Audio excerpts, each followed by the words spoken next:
What if I told you there's a B2B company in Southeast Asia getting 99% of their leads inbound?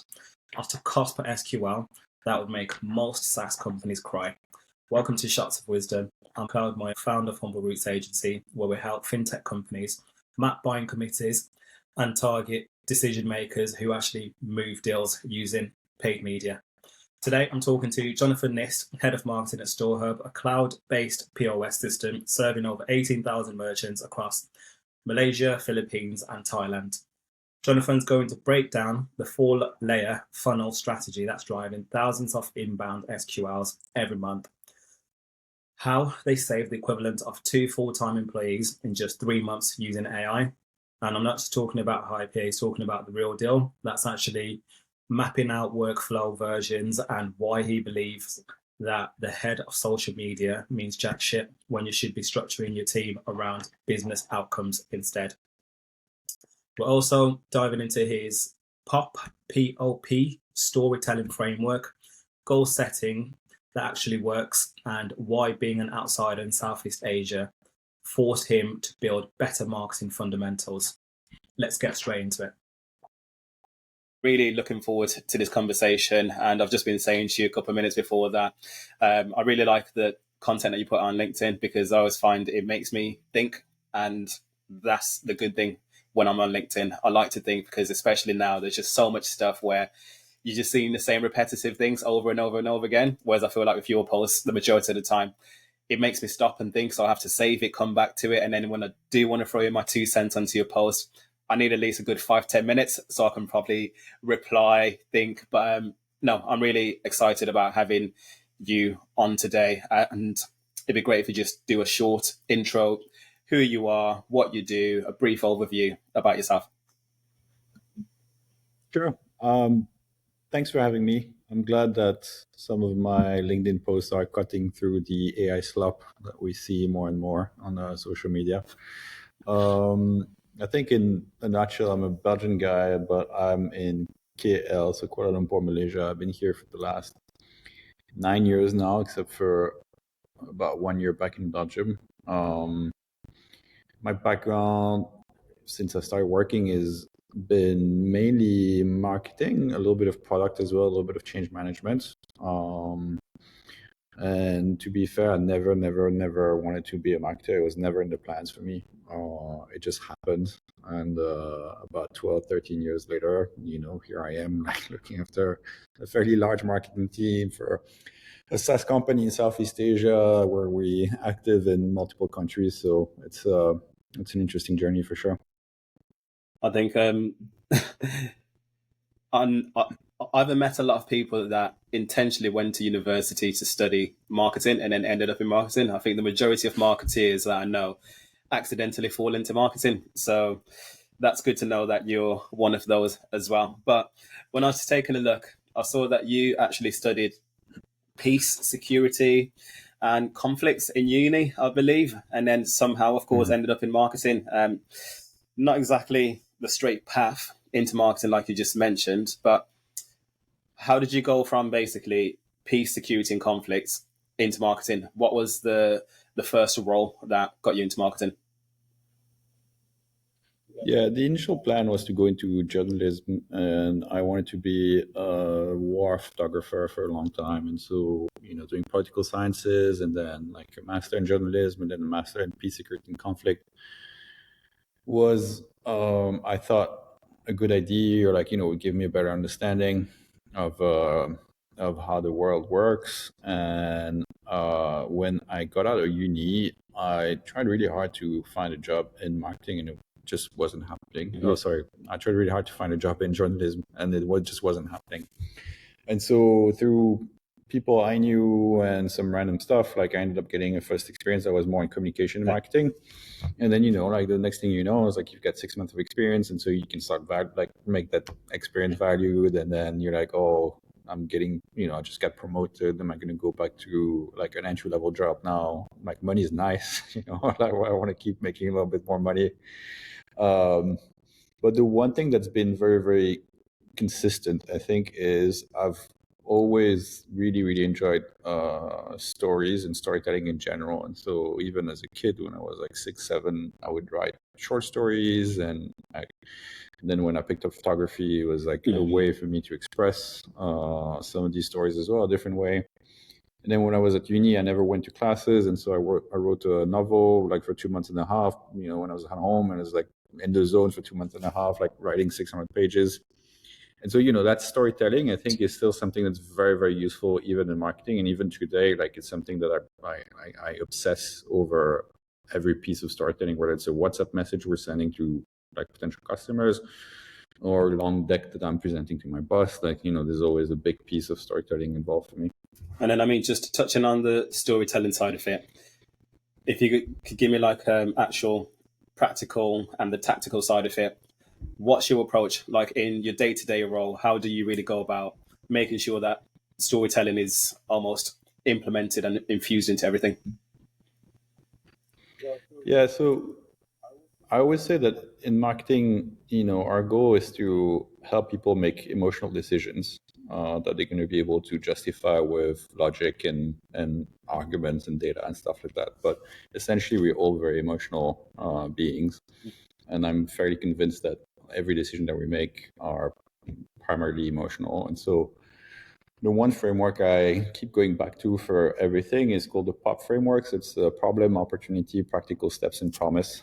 And so it works for emails, it works for WhatsApp, it works for anything you want. But essentially what you do is first you speak about a problem that's relatable for the person you're communicating with, something that's like deeply, they can feel it in their soul, right?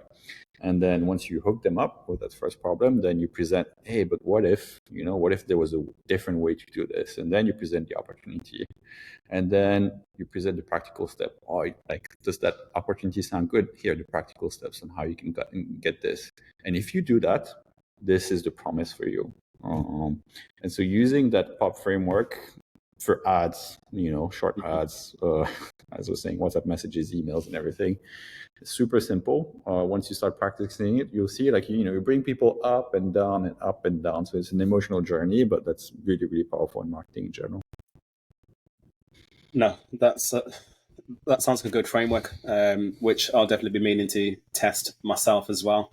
But I mean, yourself as a Belgian in Southeast Asia, how has the transition been for you? Living there, you mentioned the last 9 years, and then if you could just give me like a good overview of just some of the either similarities and either the differences culturally, and then also how you've seen that, of course, from a business side of it with StoreHub, and then if you were to do a comparison between that market and the European market.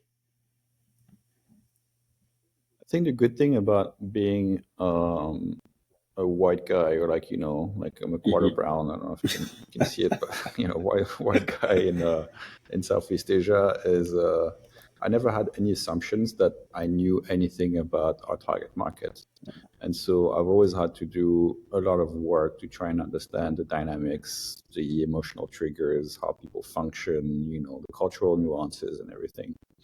And that's a good thing in my opinion. You could say it's something that works in like against you. Yeah, maybe in the beginning, but I think sometimes we have a tendency to say, oh, like I know people, or like I know that group of people and stuff like that. And then when you actually do the work, you realize you might not necessarily know them as much. And so being that outsider and being very conscious of being an outsider actually made me work probably twice as hard, if not,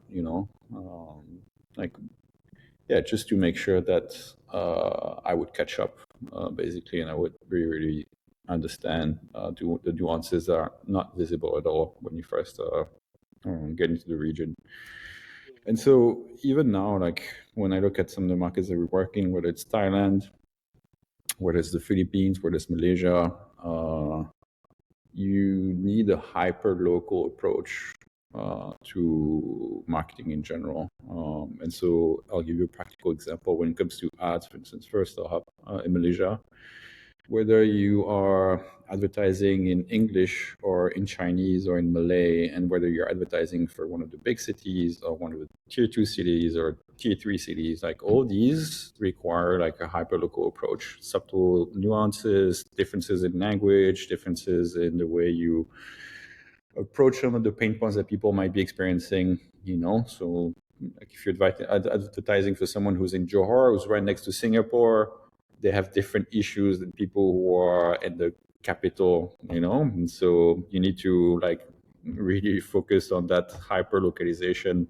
Filipino, it's a very aspirational culture, much like the US, in some sense, very emotional, very, but if you lean too much into the emotions, then you lose on the quality of leads, for instance, stuff like that. So like last week, the Queen of Thailand died, and business is going to be dead for a little bit, right? So we know like leads are going to be dead for a little bit, and it's just something we need to accept, and so we need to adapt. So all these things, stuff you pick up over 9 years. Like I wouldn't have enough time in the 2-hour calls to even start scratching the surface. Yeah.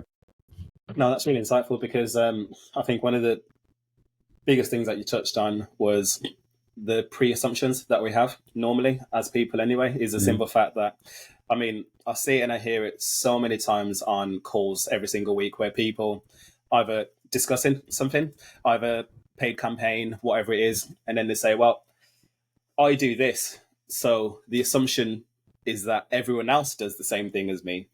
But then I'm always quick to just check myself and say, actually, that's not true, because I've got my own behaviors and habits, but then that's not the same as what other people do. For example, last week I was on a call and we were talking about LinkedIn videos, and then whether do people go with AI voice or human voice. And then, of course, there's pros and cons to both. People are saying, okay, right, I can go with the human one because it's more authentic. It's actually the best thing to do. But then for time constraints, to actually get it done a lot quicker, the AI one was done already.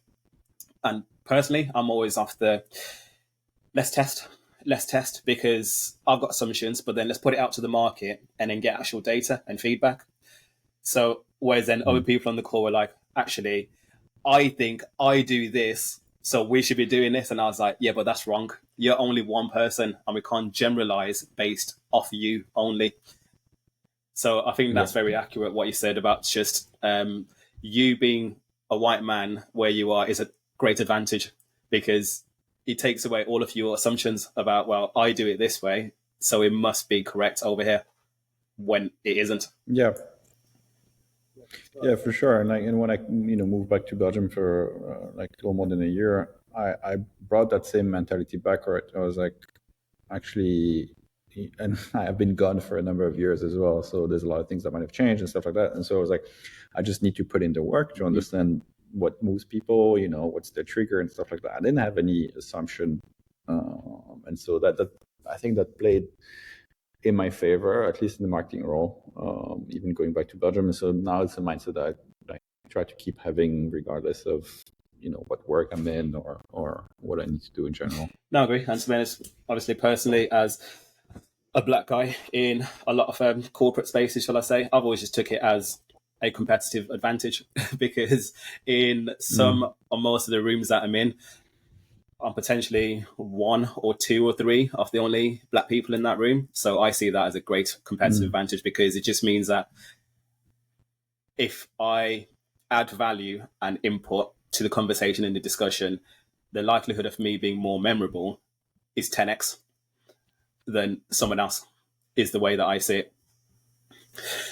For sure. And like one thing just to add on quickly is that if you're self-aware enough, or like if you have an understanding of the kind of cliches or like preconception that people might have about yourself as well, it's an advantage too that you can play on and that you can leverage in conversations and stuff like that. And so I'm sure it's the same for you, but for me, a white guy in Southeast Asia, when I start speaking the little bit of Malay that I know, people are like, whoa, like, like, who's this? Like, like, who's this crazy white guy? So, yeah.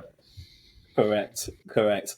I mean, you wrote on LinkedIn that values without behaviors is basically worth jack shit, and that most companies have the same generic values, which I completely agree with you. what are StoreHub's actual values, and how do you see them showing up in everyday behavior? Yeah. I think StoreHub's value, I know the acronym, and I'm going to try really hard to remember what each letter stands for, but it's change. And so the C is for communication for clarity. And, it stems from the fact that communication is with the listener, right? And so you can say, oh, but my intention wasn't necessarily to mean this. But you always have to think about who's receiving this and how they're going to receive this. And so, the way you phrase things and communicate things is completely depends on who you're sending it to, right? And so I'm not going to send the same kind of messages to my boss. It's going to be bullet points, facts, data, stuff like that. Absolute clarity to him versus someone on my team who's struggling, might need a little bit, like a pep talk or stuff like that. So like communication for clarity, I think is key. H is for humble and hungry. And so it stems from the fact that we're never going to think that we got it, that we achieved, that we're there basically. And we're always going to, even though we might be in a dominant position in some markets, we're still hungry for more. We're hungry to prove that we're the best. We're hungry to expand our market share. We make our customers more successful, but in a humble, not braggy way. I think that might be, a little Southeast Asian as well in culture. Maybe not all of Southeast Asia, but maybe a little more demure, as a TikTok trend would say. And then A, if I remember well, is for authentic but not an asshole. Nice. I think it's a little bit like if you read Radical Candor from Kim Scott. The downside of Radical Candor is that you have your boss coming on a Friday evening and saying the job you did this week was shit, and then the person on the receiving end is like, really bummed, and they have a really bad weekend. But the boss is like, yeah, I just used Radical Candor. It's like, well, yeah, but you didn't really care personally for the person either, right? And so there's a sense that we need some level of empathy for who's receiving the message, but also that we're straightforward in the message that we're trying to convey with people. NGE, I would have to look them up, but I think the first three are essentially a lot of. If my boss sees this, it's going to be outraged. But the first three, I think, are the most prominent ones for sure for StoreHub. And when I say that, or when I wrote that, if you do not actually live the values that you're preaching, I mean, it's, you put them on the poster on the wall, like it's just another generic like HR exercise where people aren't actually doing any of this. Doesn't mean anything. So yeah, for me, like the way you do one thing is the way you do everything. And so if we can practice those values internally, it means we're also practicing those values externally. And so that's very, very important. And just for you personally, what I'd just say is either one or two values that you try to live with.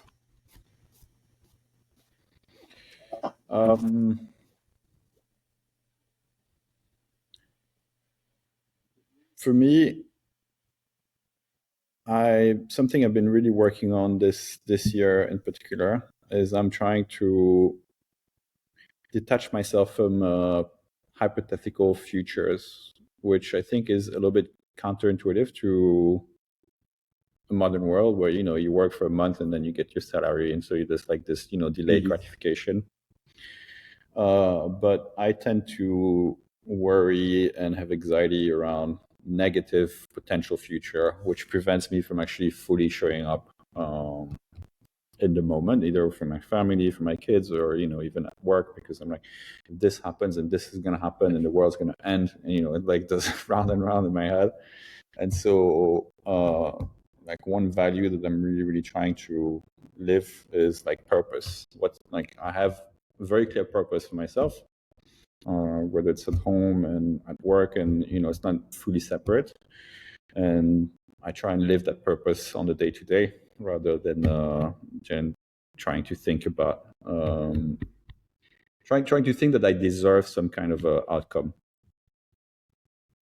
No, those are great, absolutely great. And then to jump back onto StoreHub, of course, you guys are serving about 15,000 merchants across Southeast Asia, but you're also competing against some big players like the likes of Shopify, Square, and then also some other local competitors as well. So for you, where do you choose to compete? And more importantly, where do you choose not to compete? So how do you really differentiate yourself against some of those big competitors and some of those local ones? I think what we see, especially with the local competitors, is that there's a tendency to compete on price. And that's not something we do. We do not try to compete on price. We try to compete on value. And so, if you think about marketing as having three big functions, basically, the first one is to expand market share, right? So like in our case, acquisition team works with the sales team in order to expand the market share in all 2 countries. The second one is increasing lifetime value, and lifetime value is a function of annual recurring revenue and then churn. And so, product marketing team works on launching new products that we're trying to upsell and cross-sell. And at the same time, if our merchants are adopting more of our features, they're going to stay with us more, for longer.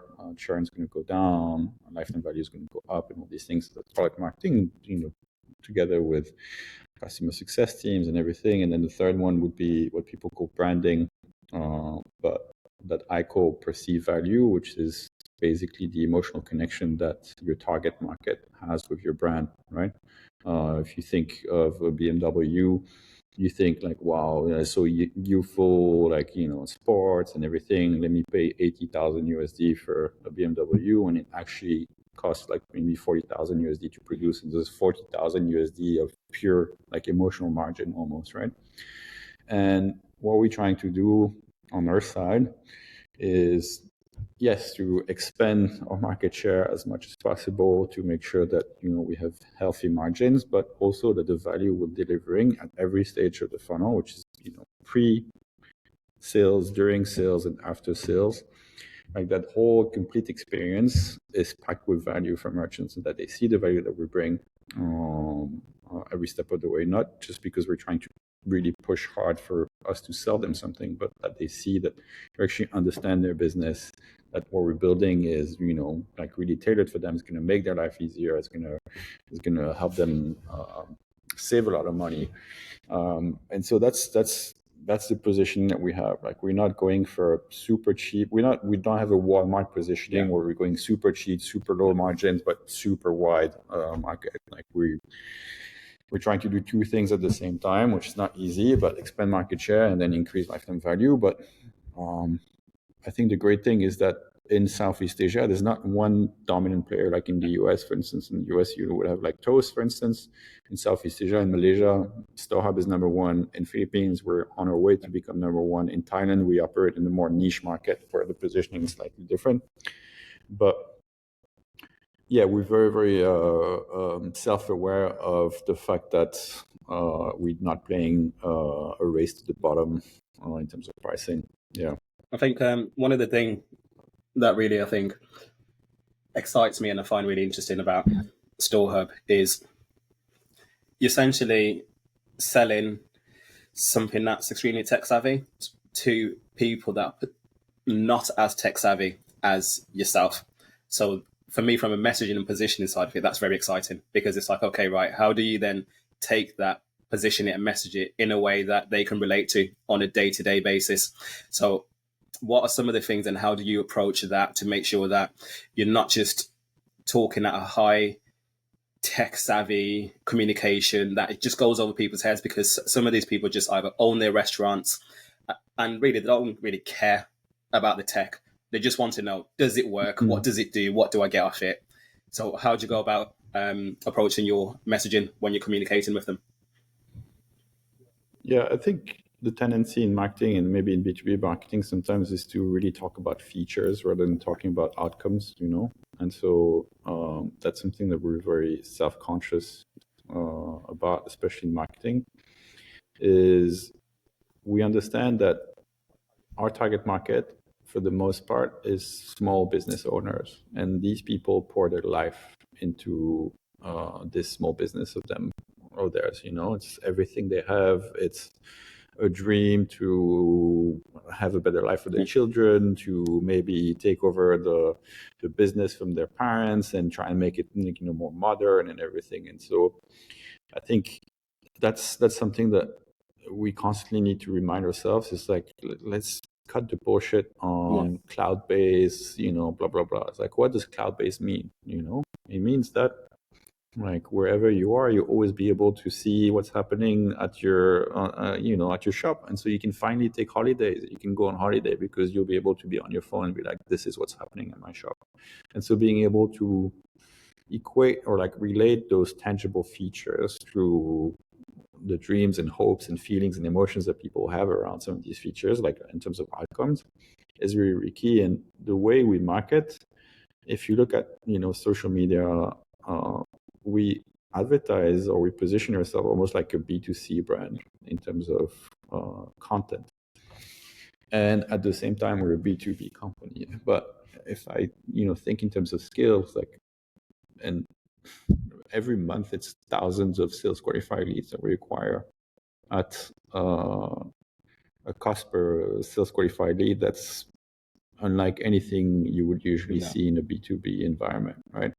And so that skill is only possible because of the way we communicate in general, and nobody in the market has been able to replicate the way we do things, and that's something I'm like really, really proud of. Because our sales team is honestly very, very lucky to have 99% of leads that are inbound, and that's such a cheap cost of acquisition, right? I can imagine your sales and marketing conversations must go down so smoothly. I wish, but I think people get a little, they forget they're lucky sometimes. But I think there always needs to be a healthy friction between sales and marketing. Yeah, correct. So we keep each other accountable. No, I completely agree. I think that friction is there for a reason, and it needs to be there in all honesty. But I know that you've previously mentioned, you've said that 90% of company success is defined by product marketing, not marketing channels. So that's a clear statement. Can you actually walk me through what you actually mean by that and what changes when you think that way? Yeah, I think when I first started looking after marketing teams in general, like I was thinking, how do I structure my teams? Like, who do I hire? And I was like, oh, do I need a head of social media? And I was like, and as time went by, I was like, head of social media means nothing. It means jack shit. For me, every function in marketing needs to be related to a business outcome. And so the way I was presenting things earlier, like increase market share, increase lifetime value, increase perceived value, and all these things, these are tangible business outcomes. And so when you structure your teams according to these business outcomes, then the clarity around what we need to drive is a lot higher. And so it's not just doing social media. Like, what does social media actually do for us in terms of business? And so, having that internal clarity for people, it's also a lot more rewarding. It gives them a clear view of the impact they're having. It's easier to defend people's progression when they want an increment, and I can tie their personal goals with their our professional outcomes in ways that are very tangible. If I go to my CEO and I say, we had 100,000 views and this amount of reach, it's like he's going to look at me and be like, and so I just need to be able to make a case. And honestly, I'm quite proud of the fact that in the last 2.5 years, for instance, every nomination, every person I've put up for an increment or a raise, there's never been a single discussion around whether this person deserves it or whether the amount is appropriate, because everything we've done has been so tightly scrutinized and so tightly linked to tangible business outcomes that of course this person deserves it. No, I think you hit the nail on the head, to be honest, because I think it is very easy to just get caught up in some of the roles, positions that actually, if you scrutinize it, it doesn't move business objectives. So it's almost like a nice to have later on down the line. Whereas, okay, exactly, like from the exec team, what do they care about, right? Is it going to move revenue? Is it going to help us acquire more deals, more logos? And what's going to be the first 1 to 3 hires that will help you deliver on the business outcomes? Yeah, I think exactly. you touched on from the team side of it. So, of course, you're leading a team now as the head of marketing. When you think about what makes a high-performing team in general, what are some of those key qualities that you try to instill into your team to make sure that everyone's functioning to the best of their capability? I think one thing I always emphasize is that building trust is a constant work in progress, and there's no way you can get people to rally, with you or behind a certain goal if you haven't earned their trust. It's like earning it and giving it, right? And so I have a bunch of like internal mental frameworks that I use in general just for building trust. I think one of them is what I call vulnerable leadership. And there's a difference between, I'll say someone asks you a question and like someone from your team and they look up to you and it's like, I don't know, like, what do we do? And like you can say, well, what do I know? Like, I don't know, just figure it out, right? Or you can say, hey, I don't know, but I'll figure it out and I'll come back to you. Okay. And so there's always that thin line in authentic or like vulnerable leadership where are you actually complaining or like creating an atmosphere around just feelings versus building trust in general. And so that vulnerability in leadership for me is incredibly important. And so there's conversations around people's salary that needs to be proactively addressed, I think, by leaders in general, and that's really not done enough. Like for the most part of my career, like salary conversations were avoided. It's just like if the direct report mentioned it, then okay, sure, yeah, you will discuss about it, right? But I think as a people leader, you need to understand where people are in their lives. Like, do they have a mortgage? Do they have a kid on the way? Do they have, I don't know, they want to travel somewhere? And if you know all these things and you know where people are, where people want to be, then you can work together, craft a plan, like help them, get to where they want to be. And then like people will feel like you're invested in their growth as well. They care, like you care about them, and they'll work even harder to actually achieve the targets that you set for them. So it's a win-win on every account. So that like part of building trust is key. I think the second thing is setting goals. And so, the way I think about goals in general is goals have to be scary in the sense that you have to look at them and be like, how the fuck am I going to do this? But, okay, I'll do it. Because if they're not scary, they're a little too comfortable. Okay, so the goals you set for people need to be a little scary in the sense that they need to figure out how to do it. Otherwise, there's no growth. The other thing is goals have to be interesting for people. Like, is this something that excites me? Right? If it's not exciting, then it's a little coercive. Or, okay, it's an obligation. I have to do it. Right. So you have to match like what excites people with what they're actually going to be working on. And then the third thing is got to be important for the company. If it's just scary and exciting, but it's not important for the company, then it's disconnected.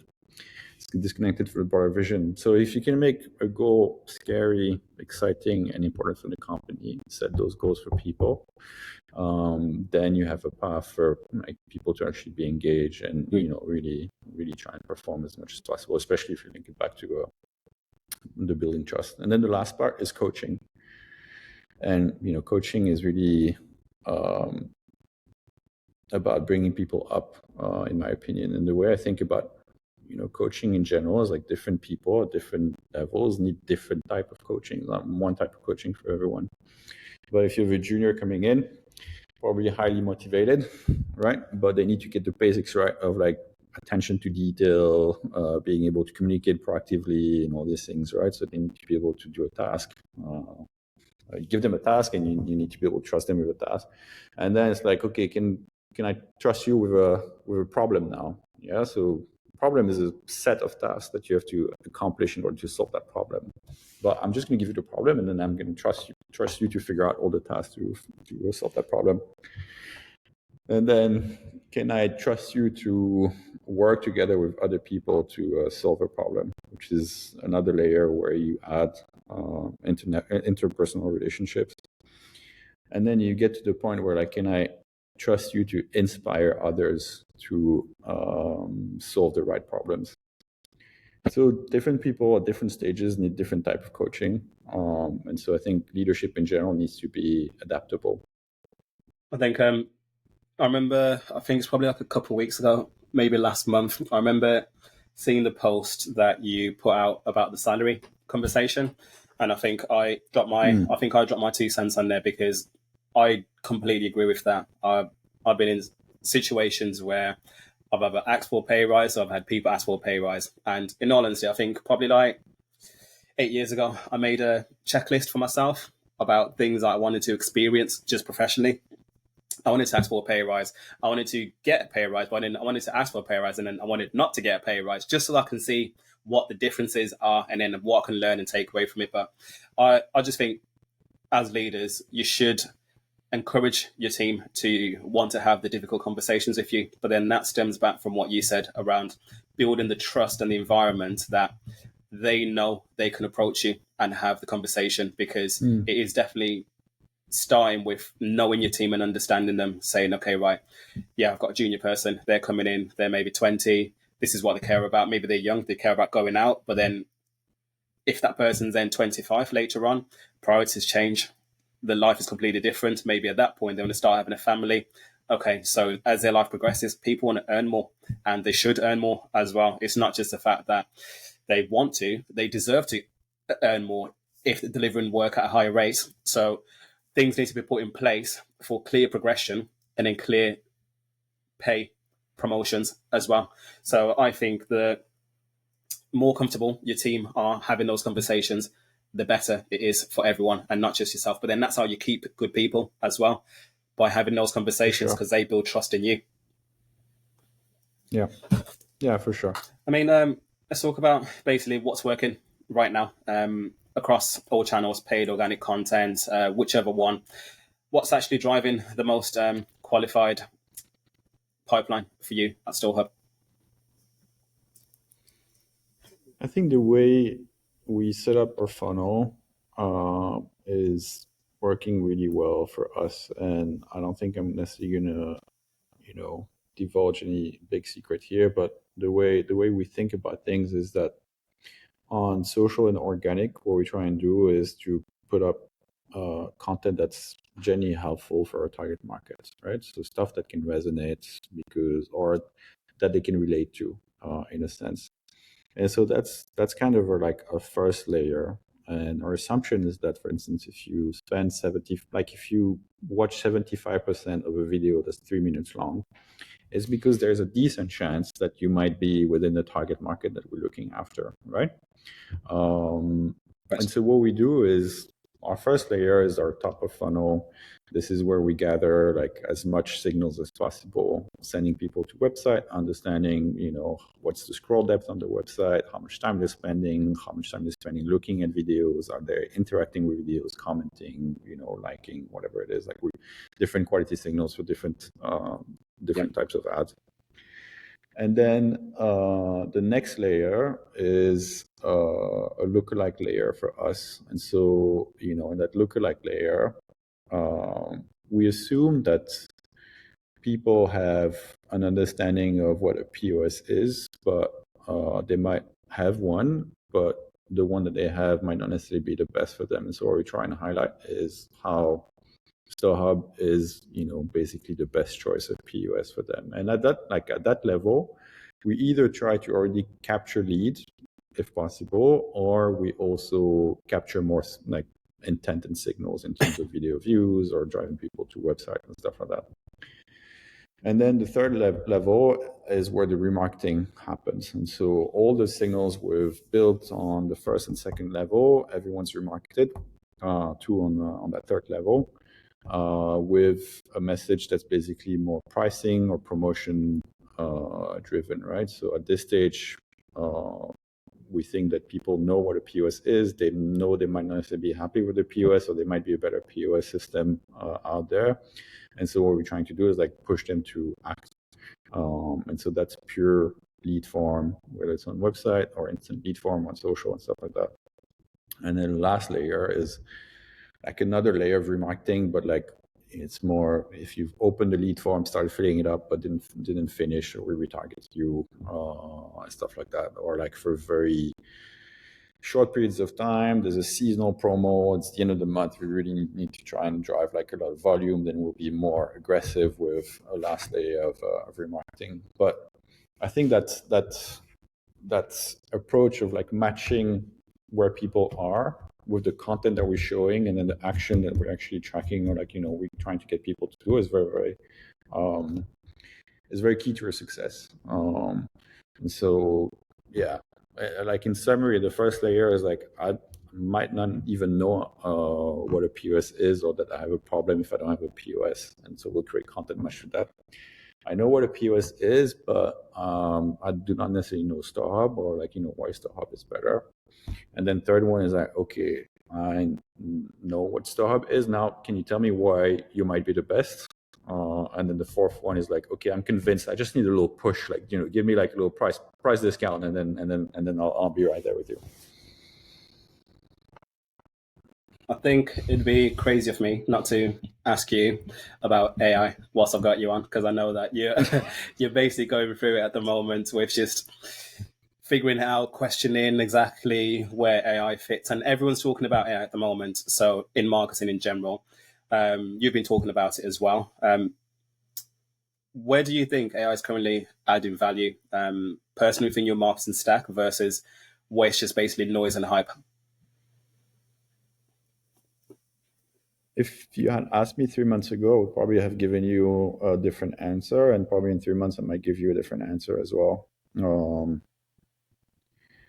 I think there's been a lot of hype around what AI can do, like the potential of AI. Things that were not possible like 1 year ago, that suddenly we start to get a glimpse of like, okay, now actually it might be like soon achievable. I'll give you a practical example, like ICPs, ideal customer personas, right? It's very, I mean, everybody in marketing knows what an ideal customer persona is. The thing is, you build 5 ICPs for 10,000 customers, so you put 10,000 people into 5 boxes. Is that really realistic? Not necessarily, right? The potential with AI is that at some point you could have 10,000 ICPs for 10,000 customers, right? Because suddenly you're not limited by human bandwidth. You have this AI unlimited bandwidth that can track every customer interaction, improve the quality of the next interaction based on the previous one, get all these signals, and, you know, basically be a hyper-tailored like customer relationship manager for yourself. Is it possible now? It's doable now? I'm not sure. And so I think where we have gotten the best value in the last 3 to 6 months is in actually mapping out human workflows, or like human-centric workflows, where the human touch doesn't add a lot of value, and outsourcing that part of the workflow to an AI. And so if you look at our company and in an account now, 90% of it is marketing workflows. And it goes from, you know, looking at knowledge-based articles in one collection, suggesting improvements for more readability or legibility for different types of audiences. You know, this used to be a very human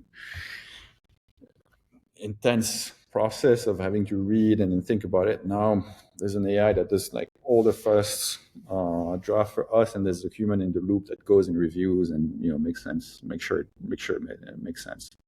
So we've done this, and we've basically saved the amount of like 2 full-time jobs in the last 3 months just by mapping all the different processes that people worked on, and seeing and understanding how we could automate some of them. That's been the biggest driver, because then now people are actually able to focus on areas where the human touch is even more needed, because there is a perception in the public that AI is bad, or like, I don't want to, like, I'm getting spammed by AI emails. Like, I can't, like, I can't do it anymore. And so now we can create more meaningful content featuring our merchants, because we have more time. And so we can get real people in front of the camera and share those stories even more, because we have less admin work to do. There's less, like, manual repetitive tasks to do. So we can put the emphasis back on that human touch that people need and crave even more, because internally we've been able to outsource a lot of the repetitive tasks to AI. Huh. No, that's interesting. Very interesting, because I think you just see so many people talking about the stuff that AI can do, or companies making false claims about what their tech can do from an AI side of it. And I always find once you start digging a bit deeper, there's a big difference between what the claims are and then what the actual current modern day output is. It's almost like, right, AI can basically do everything for you, but it can't. So, okay, what should it actually do now?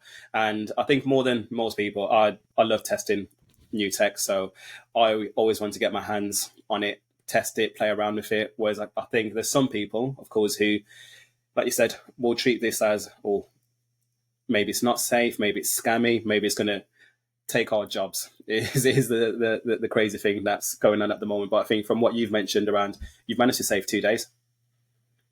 That's two full-time, like two full-time, the equivalent of two full-time employees, for a team that's 18, 19 people. That's massive, crazy. Right? It's a lot of reclaimed hours. Correct. That's crazy. So no, that's a great use. That's a great use of what you've been able to do internally. And then just talking about, it's not always success. Not everything works all the time. I like to say there's a lot more failures than there is successes in marketing. So can you tell me about a marketing bet that you made at StoreHub that didn't work out the way that you expected? It's a good question. I think early last year in 2024, I wanted us to work on podcasts for StoreHub, because I saw this as an opportunity to scale our content production capabilities at a relatively low cost. And it's true, right? We have conversation on Riverside with a merchant for an hour and a half. You edit it down to 20, 30 minutes for long form content on YouTube. And then you have 15, 20 pieces of short form content you can post across social. And at the same time, it allowed us to scale content in Philippines, where we do not necessarily have people on the ground to do more social focused content. So it was, I think, a great idea. And we did 12 episodes, I think, in total across both Malaysia and Philippines. I think we learned a lot as a team, and especially the team, a team that was really used to going on site and shooting people and stuff like that. And there's a lot of logistics, and in general, I think people grew through this experience. Was it a resounding success in terms of business outcomes? I don't think so. I think ultimately what we learn is that it makes more sense for a merchant to talk about their business if you can see them in their business, and if you can see them cooking, if you can see them selling, it's more impactful. So did we increase the amount of content that we're able to produce? For sure. But did that translate into any more meaningful business outcome? Not necessarily. So we transitioned back to that older way of working, where we physically go to merchants and stuff like that. But there's some stuff that we learned through this in terms of content production, streamlining some of these aspects that we're still using today. So it was it was a bet, and then at the end of the day, we took what we could and we learned what we could from it, and we went back to a different way of working. No, that's really insightful, because it's it's just full of more failures than people like to talk about when it comes with marketing. For sure. It's not always just a success. But currently at the moment, what are you testing right now that's got you excited? Right now, what I'm doing is because we used to produce all the content internally, so we'd have social media people who would focus on understanding merchants, their pain points, and create content, useful content for our merchants. But obviously, you need people in different languages and everything, so it's not necessarily super scalable. And so the way we're going now is we're going the UGC creator route, where we're going to outsource the creation of content to small to medium creators within a niche that's interesting or useful for us. And we're going to work with them, we're going to pay them, we're going to reward them, because most of them are entrepreneurs as well, and it's typically the kind of people that we want to support. And through that, I think we're going to be able to scale content on platforms like Xiaohongshu, which is Red Envelope, which is a Chinese app, which is very popular in Malaysia, but we've never been able to do it because we never really had the right person to do it. And now suddenly we see this path where actually we can work with a creator, and that person's going to create content for us on our behalf, but we're going to use it on our platform. They're going to get likely paid and well paid for this. And so we're trying to pilot this in the next 2 months. But in general, I see this as having a lot of potential. Ask me again in 6 months, maybe there'll be another good lesson. Who knows? I mean, product-led growth versus sales-led. StoreHub, I feel like it started on the PLG front, but then you're also hiring regional teams. How does your marketing change between those two motions, and where you're putting your budget across PLG and sales-led? Well, I mean, we're sales-led for new acquisition is entirely sales-led with 100% inbound, obviously. For existing merchants, we try and have an approach where it's a combination of PLG with triggers for human intervention, right? So account managers and merchant success managers and stuff like that. So by tracking a number of events that are related to use of POS or metrics and data and stuff like that, then we can trigger flows for people. But at the same time, if those flows are not actioned on, or if there's a lag, or let's say someone starts a trial, but then after 15 days they haven't necessarily started actively using the feature that we're speaking about, then there's a human that's going to come into the process and be like, hey, I saw you activated this, and you need some help for the setup and everything. But all this is automatically, it's automated, right? So there's triggers and events and data points, but when the way we think about those adoption flows, typically there's always a human in the loop at some point, because I think generally people in Southeast Asia in particular still want and need that human to talk to. Yeah, I mean, it is one of those things that I feel like sometimes it's just always nice having the conversation, even though sometimes I will then prefer not to talk to someone. So at least you give them the option to do either or. And I mean, if, let's say, Jonathan, I say, right, you've got for Q1 next year, you've got unlimited budget to basically do whatever you want. And how would you spend that unlimited budget? I think the good thing about not having an unlimited budget is that you really try and make every cent count. And so you're not going wild on outdoor advertising or stuff like that. And so for me, having a very set and defined budget has always been something I appreciate, because it also keeps me accountable, because 1 quarter in advance I have to tell my CEO this is what we're going to do in terms of results, and then I have to deliver, right? My job is predictability. This is how many SQLs we're going to get. Did we get that? Yes or no? So I try to get to yes as much as possible. So even if I had unlimited budget, I don't know that I would do a lot of things differently, apart maybe going the route of approaching trusted third parties that could sell StoreHub on our behalf. So, I'm thinking accountants. What I saw that was working in Belgium as well when I was at Moniz is that, if you go to people that small business owners usually go to for advice, and it can be accountants, can be, I don't know, sometimes unions and everything, and you work directly with them and you provide something that's useful for them, then they can act as a referrer on your behalf. And so that's something that I would probably try and work on, is to reward potential third parties for referring business to StoreHub as an additional lead source. And then you were part of the team that helped Big Pay raise, I believe, 100 million at that point in time. Yeah. What's one thing that you learned about marketing during that major fundraise that most marketers never really get to see?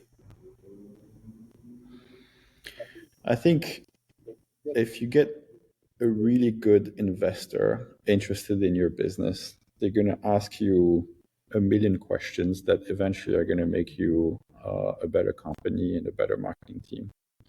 And that's something that I really learned in the process of working with that specific investors. Like, the due diligence lasted for 6-7 months, I think. And it was a ton of questions. And sometimes I was like, where are they going with this? And then, when you do all the work, you're like, oh, actually, that makes so much fucking sense, and like, you actually learn about your business through the process of being due diligenced in a way.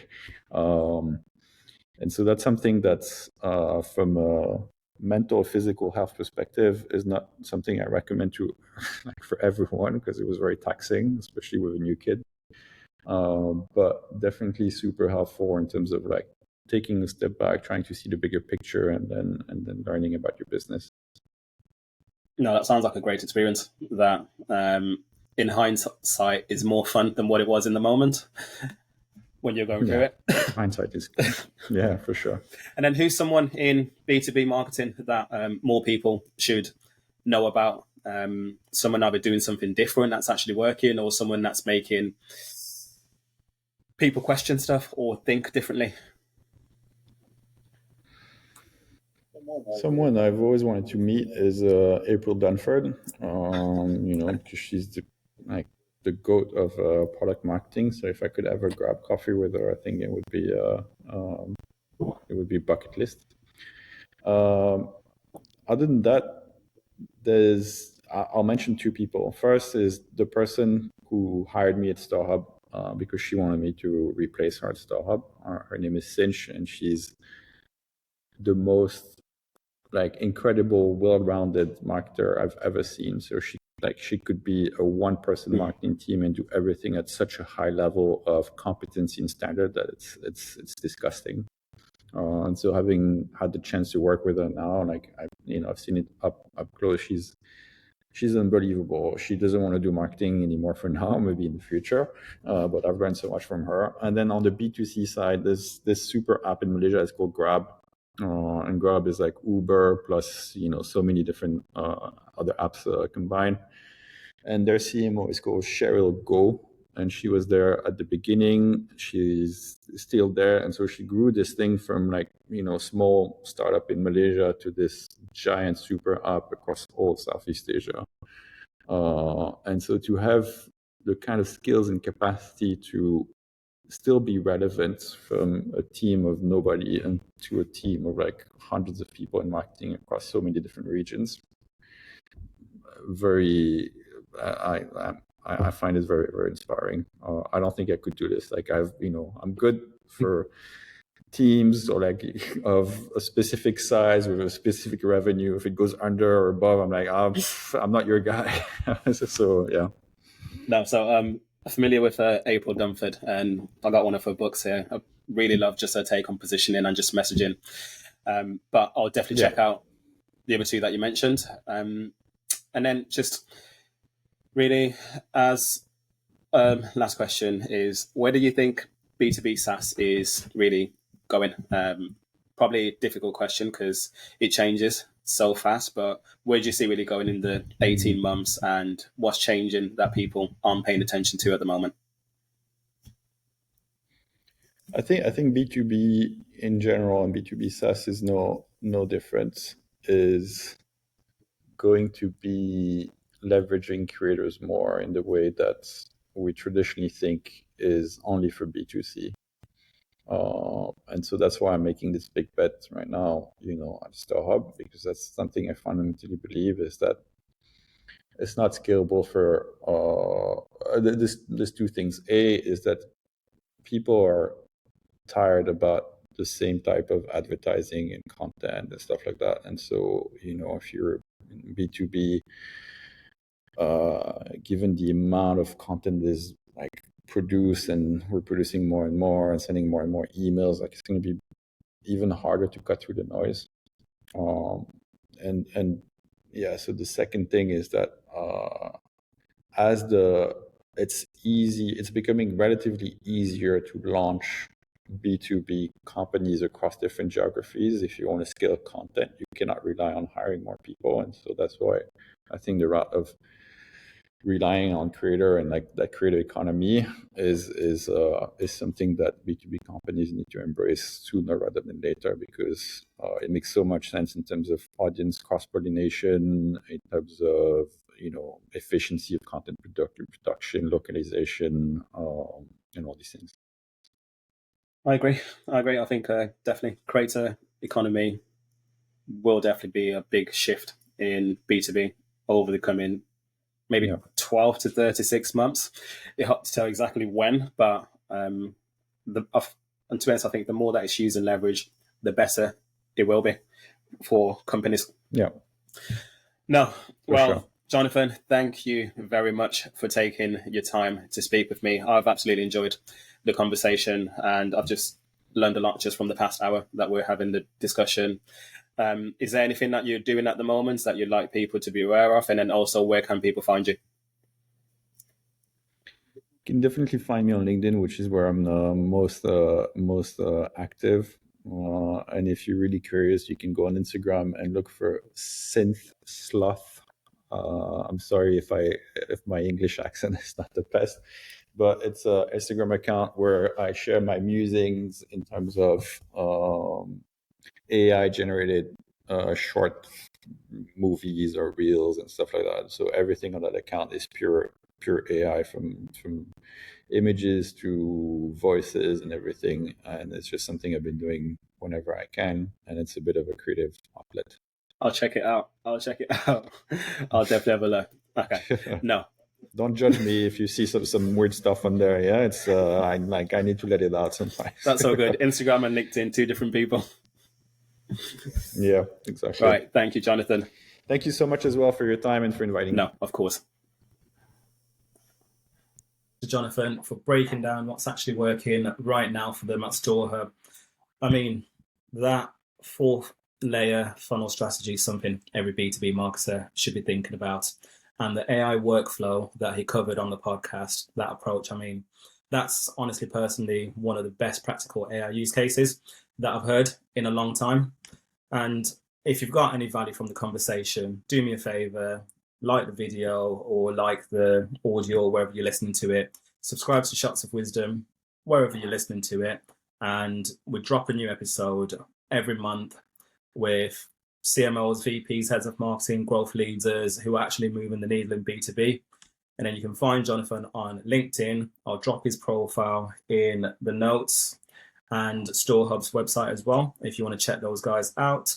And if you're a fintech, CMO, head of growth, head of marketing, struggling with anything around attribution, buying committee mapping, ABM campaigns, or just want to chat about what's working in paid media right now, connect with me on LinkedIn, McLeod Moyo, or check out humbleroots.agency. All right. Thank you, everyone. That's it for this month. See you again next month for the next episode, which is really exciting, and that's been recorded already. Have a great day. Bye.